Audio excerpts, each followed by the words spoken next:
सभी मित्रों को गुड मॉर्निंग। आशा है आप सब अच्छे होंगे, स्वस्थ होंगे। तो आज हम बात करने जा रहे हैं धारा 44 भारतीय नागरिक सुरक्षा संहिता।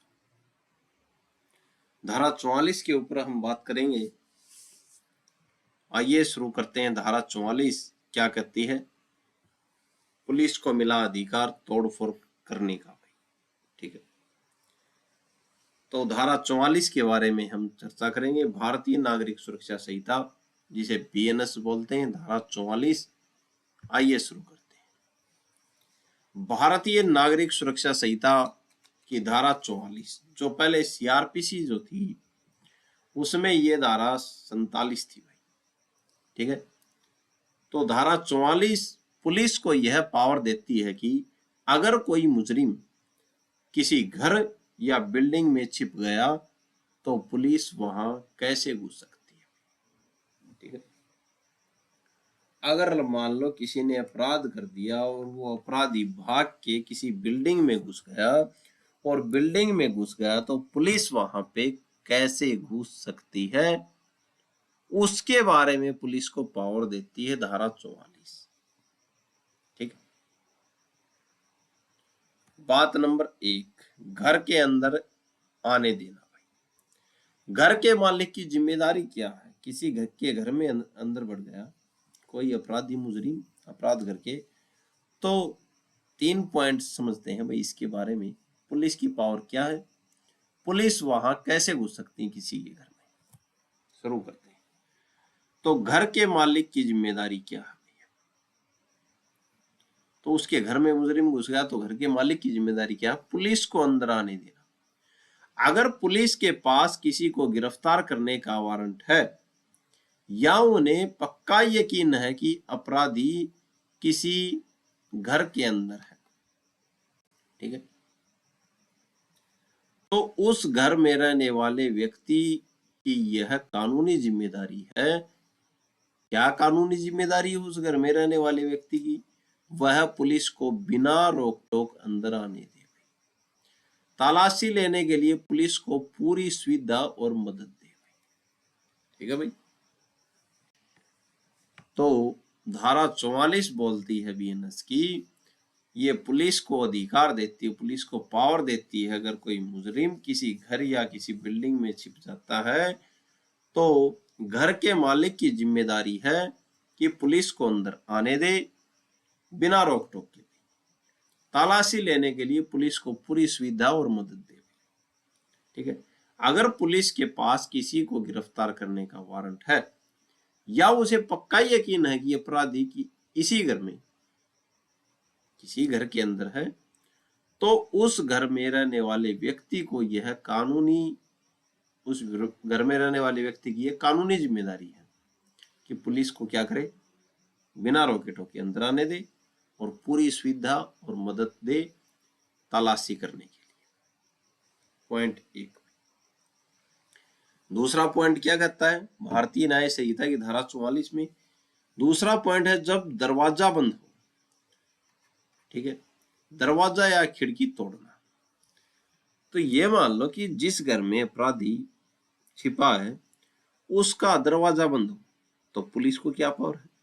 अगर पुलिस अंदर जाना चाहती है लेकिन घर का मालिक दरवाजा नहीं खोल रहा, ठीक है, या तो उसके अंदर कोई मालिक ही नहीं है घर का, लेकिन मालिक है वो दरवाजा नहीं खोल रहा, तो पुलिस के पास ये अधिकार है, वह घर का बाहरी या भीतरी दरवाजा और खिड़की तोड़कर अंदर घुस सकती है। ठीक है भाई, अब शर्त क्या है? इसके लिए शर्त भी है, खिड़की तोड़ना या दरवाजा तोड़ने के लिए अंदर जाना। तो शर्त क्या है भाई? दरवाजा तोड़ने से पहले पुलिस को जोर से बताना होगा, जोर से बताना होगा कि वे कौन है और क्यों आए हैं। भाई ये नहीं कि बिना बताए जाके गेट तोड़ दिया, किसी घर बढ़ गए अंदर। ठीक है, पुलिस को जोर से बताना होगा, ये रूल में लिखा धारा 44 में। ठीक है, अगर बताने के बाद भी रास्ता न मिले तभी वे तोड़फोड़ कर सकते हैं। जबरदस्त पॉइंट है। ठीक है, आगे बात करते हैं महिलाओं का सम्मान।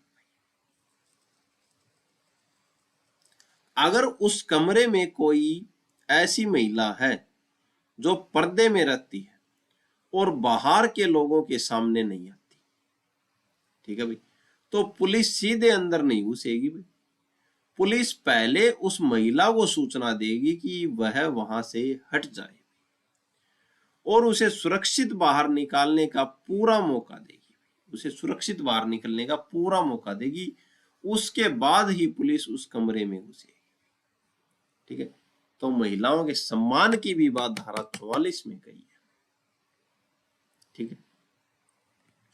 आगे क्या बोलती है धारा 44, खुद को आजाद करने के लिए तोड़फोड़, ठीक है। अगर पुलिस का कोई अधिकारी अपराधी को पकड़ने के लिए किसी घर के अंदर गया और उसे वहां अंदर बंद कर दिया, बंद कर दिया गया या वह फंस गया, तो वह खुद को बाहर निकालने के लिए भी घर का दरवाजा या खिड़की तोड़ सकता है, ठीक है। ये भी इंपॉर्टेंट पॉइंट है, यानी कि खुद की आजादी के लिए भी तोड़फोड़ कर सकता है पुलिस अधिकारी। किसी के घर के अंदर गया और वहां पुलिस अधिकारी को पकड़ लिया, पुलिस वाले गए 2 और वहां पे मिले व्यक्ति 4 और पकड़ लिया और अंदर ही बंद कर दिया, तो अपने आजादी के लिए वो दरवाजा और खिड़की तोड़ सकते हैं, ठीक है। आगे बात करते हैं। खास बात क्या है, जरूरी बात याद रखने के लिए, खुला मकान, अगर घर का दरवाजा पहले से खुला है, इंपॉर्टेंट पॉइंट है, क्या घर का दरवाजा पहले से खुला था, अगर घर का दरवाजा पहले से खुला है तो पुलिस को अंदर जाने के लिए मालिक से पूछने की जरूरत नहीं है, वे सीधे अंदर जा सकते हैं, ठीक है। ये इंपॉर्टेंट पॉइंट है। अब मकसद देखते हैं भाई, मकसद इस कानून का उद्देश्य यह है कि कोई भी अपराधी किसी घर की आड़ लेकर कानून से बच न सके, भाई ये है इसका मकसद धारा 44 का, ठीक है। धारा 44 का सीधा मकसद ये है कि कोई भी अपराधी कानून किसी घर की आड़ लेकर कानून से बच नहीं सकता, और इसमें पुलिस को पावर दी गई है कि ये नहीं कि ऐसे बोल दें कि हमारा घर तोड़ दिया, ऐसे हो गया वैसे हो गया, ठीक है, रूल में दे रखी है, ठीक है। आगे बात करते हैं। आगे बात है धारा 45 की, भारतीय नागरिक सुरक्षा संहिता की धारा 45, जो पहले सीआरपीसी में कहां पे थी, धारा 48 में थी, ठीक है। बहुत ही सीधी और पावरफुल बात कहती है ये धारा, भाई धारा 45 क्या कहती है, पुलिस की सीमा कहां तक है, ठीक है। अब पुलिस की सीमा की बात धारा 45 बोलती है, क्या बोलती है, अगर किसी पुलिस वाले को किसी अपराधी को बिना वारंट गिरफ्तार करने का अधिकार है, ठीक है, तो वह अपराधी चाहे अपने इलाके से भागकर किसी दूसरे शहर या राज्य में चला जाए, पुलिस उसका पीछा कर सकती है। जबरदस्त पॉइंट है भैया।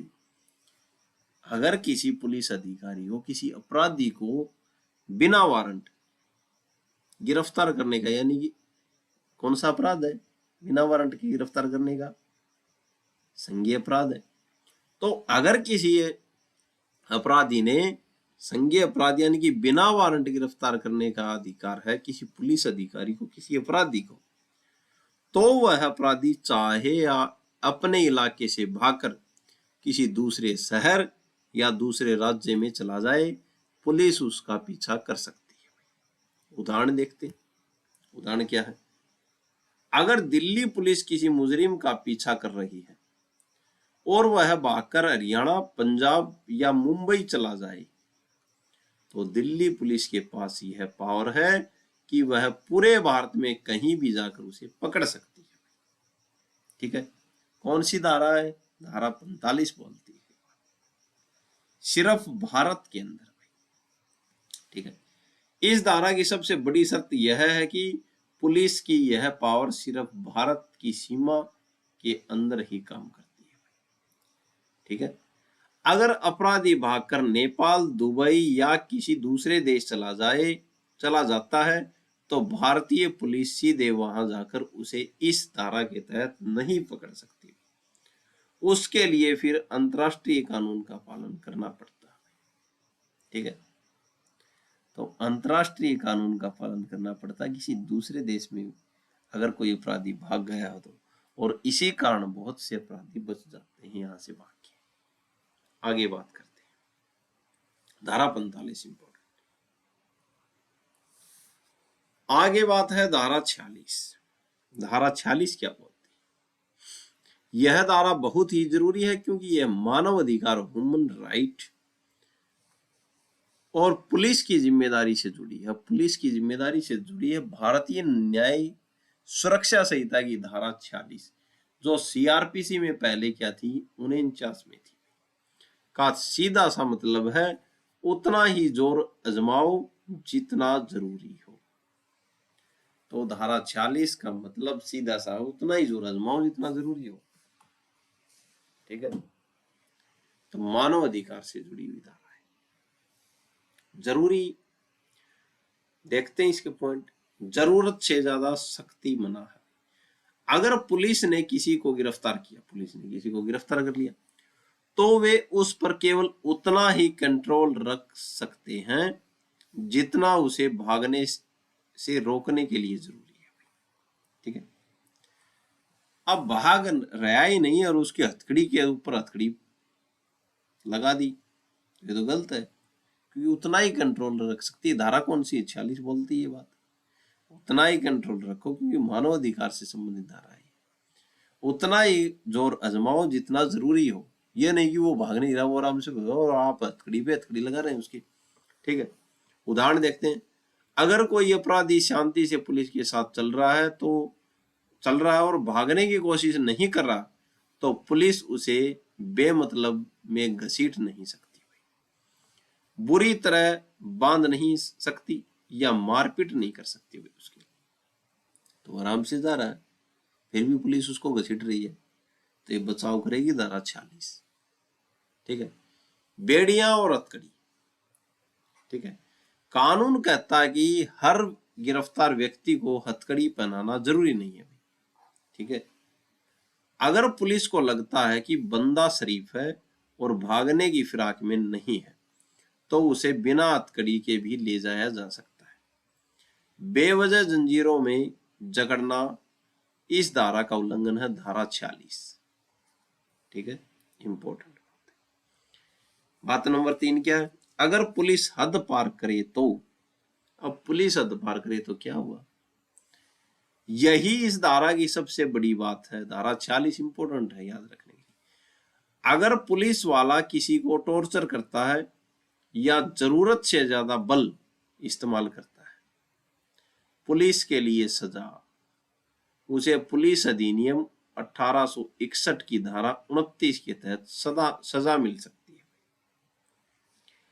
दूसरे अधिकारी के लिए सजा, अगर पुलिस के अलावा कोई और अथॉरिटी जैसे कोई और सरकारी ऑफिसर ऐसा करे तो उसे भारतीय न्याय संहिता बीएनएस की धारा 258, जो पहले 342 में आईपीसी में थी, गलत तरीके से रोकना के तहत सजा हो सकती है भाई। ठीक है, तो पुलिस अधिकारी अगर गलत करे, हद पार करे, तो पुलिस अधिनियम 1861 की धारा 29 के तहत सजा मिल सकती है। दूसरे अधिकारी के लिए सजा वही, अगर पुलिस अधिकारी के अलावा कोई और अथॉरिटी जैसे कोई और सरकारी अफसर जैसा करे तो उसे भारतीय न्याय संहिता बीएनएस की धारा 258 के तहत सजा हो सकती है। ठीक है, इंपॉर्टेंट पॉइंट है। आगे धारा 46, भारतीय नागरिक सुरक्षा संहिता की धारा 40। आगे बात करते हैं मकसद क्या है भाई अब इस धारा का? सिर्फ अपराधी को भागने से रोकना, उसे सजा देना या जलील करना नहीं भाई। ठीक है, लिमिट जितनी जरूरत उतना ही अवरोध होना चाहिए। अधिकार गिरफ्तार व्यक्ति का भी सम्मान, उसे जानवर की तरह नहीं रखा जा सकता भाई। क्या पुलिस गिरफ्तार व्यक्ति को बुरी तरह से बांध सकती है? तो नहीं भाई। धारा 46 कहती है कि उतना ही रोको जितना भागने से बचाने के लिए जरूरी है। ठीक है, कि उतना ही रोको जितना भागने से बचाने के लिए जरूरी हो भाई। ये नहीं कि ऐसे ही पकड़ के घसीटते हुए ले जाओ। तो मानव अधिकार से संबंधित है धारा 46 भाई। धारा 46 देखिए हमने, जबरदस्त बात थी इसमें। फिर धारा हमने जो 45 देखी, जो पुलिस की सीमा कहाँ तक उसके बारे में बताती है कि भारत के अंदर ही पुलिस एक राज्य से दूसरे राज्य में मुजरिम को पकड़ सकती है। अगर दूसरे देश में भाग गया तो अंतर्राष्ट्रीय कानून लागू होगा भाई। फिर धारा 44 जो थी एक खूबसूरती थी, पुलिस किसके घर के अंदर एंट्री कर सकती है, कैसे कैसे एंट्री कर सकती है, उसके बारे में बात कही गई थी। ठीक है, और ऐसे ही हम आपके सामने बीएनएस की जो खूबसूरती है वो आपके सामने लाते रहेंगे। आज के लिए इतना ही, धन्यवाद। आशा है आपको अच्छा लगा होगा। ज्यादा से ज्यादा चैनल को शेयर करें। आज के लिए इतना ही, धन्यवाद।